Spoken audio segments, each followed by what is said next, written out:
According to the Vermont Department of Taxes, it would cost at least $800,000 to implement this new tax on sugar-sweetened beverages. But if implemented, the new tax would bring in at least $18 million to Medicaid payments to doctors and other healthcare providers. In the past, institutions facing this problem have been known to cut staff, faculty, and classes. But they are still looking for alternative ways to solve this problem in the future. Reporting for the Vermont Center for Community Journalism, I'm Katrina Florenza. We're at Bandstand Park where the homeless vigil is taking place. The number of homeless individuals has been increasing each year and, well, tonight is just one of many ways we can raise awareness on this growing issue. And all the volunteers and participants are welcome to a pancake breakfast tomorrow morning at 7 a.m. where they can share their experience. Reporting for the Vermont Center for Community Journalism, I'm Katrina Florenza in Lyndonville. Many motorcyclists and riders are gathered here at the St. John's Way Fire Department where they will all be a part of one big cause, Operation Warm. The temperature and the snow is falling. Picture yourself out in these conditions with no place to go. You're cold, hungry, and homeless. That would be the last thing that I would want, is to have to go through winter homeless. The last thing you would want because Robertson learned what it's like as a 5th grader in Indiana. 10 years old was that like walking off the cliff moment. That was like the point where you just couldn't go back. You know, poverty became a real issue.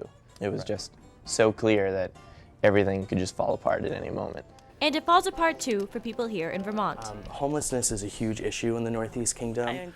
I know of homeless families that our children were sleeping in tents, and it's rough, but. Dan Hancock, a community engagement specialist from Moral Edge here in Lyndonville, says that Vermont has what is known as hidden homelessness. And what that means is that homeless individuals are found sleeping in ATM booths or vacant buildings. 39% of the population of homelessness are under the age of 18. You know, since 2013, our homeless population has doubled in the state of Vermont.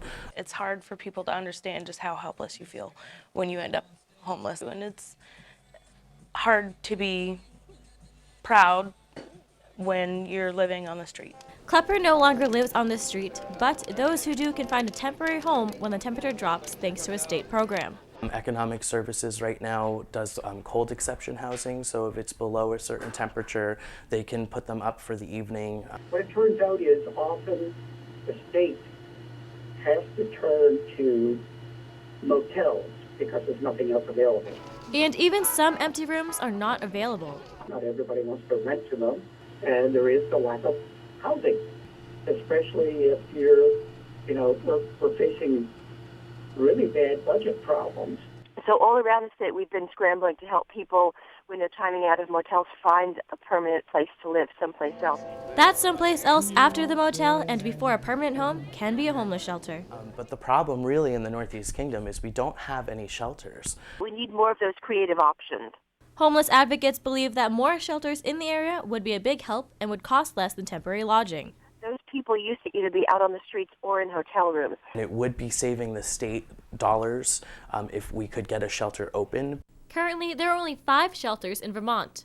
8 out of 14 counties have no shelters. Advocates say the temporary refuge of a shelter helps homeless people focus on a more permanent housing solution. You can't focus on those things when you don't know where you're going to rest your head that night.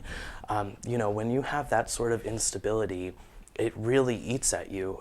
Last year, 1,556 people in Vermont were counted as homeless. Reporting for the Vermont Center for Community Journalism, I'm Katrina Florenza. $1.99. That's how much a bottle of Coca-Cola costs at the Lyndonville Redemption Center. But that might not stay the same for much longer. For the 4th time, members of the House and Senate must oversee the beverage tax bill. Declined in 2011, 2013, and 2014, it's back again, going further than before. These beverage taxes and these carbon taxes, these are crazy ideas. It's part of a long process, and I think it is just a consistent statement about chronic health problem. It was recently approved in the House Ways and Means Committee with a compromise of a 0.5-cent tax per ounce on sugar-sweetened beverages, compared to the original 2-cent tax proposal. These beverages include sodas, iced teas, sports drinks, and sugary juices. I think something as clear as a sugar-sweetened beverage that has no nutritional value, no purpose, really, for nutrition. If the tax does come into effect, it could potentially increase the price of products by more than 25%, leading to a possible increase in grocery costs. I'll say it, they are completely selfish ideas.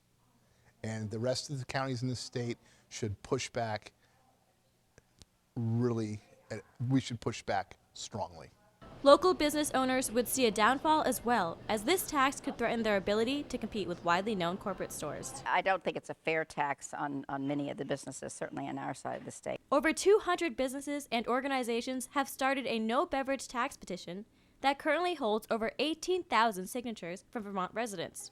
More than eager to lead a fight to stop these ridiculous proposals. According to the Vermont Department of Taxes, it would cost at least $800,000 to implement this new tax on sugar-sweetened beverages. But if implemented, the new tax would bring in at least $18 million to Medicaid payments to doctors and other healthcare providers.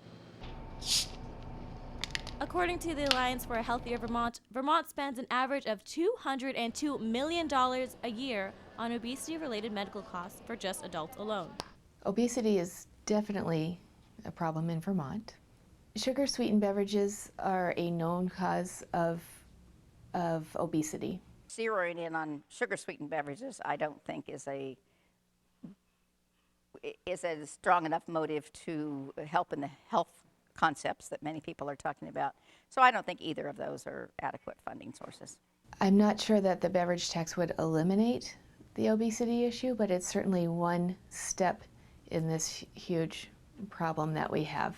Reporting for the Vermont Center for Community Journalism, I'm Katrina Florenza. The idea of Dunk's Mill Rum didn't start in Vermont, as many would think, but in Malaysia. I was a professor, and I lived with people in the hills in Malaysia. So I was interested in figuring out how to live in the hills. And I backed into it. I didn't think I want to be a distiller, or I want to be rich. I just wanted to know whether I could live off the land in Vermont. When the idea finally came to Vermont, Duncan was a one-man rum maker for 4 years.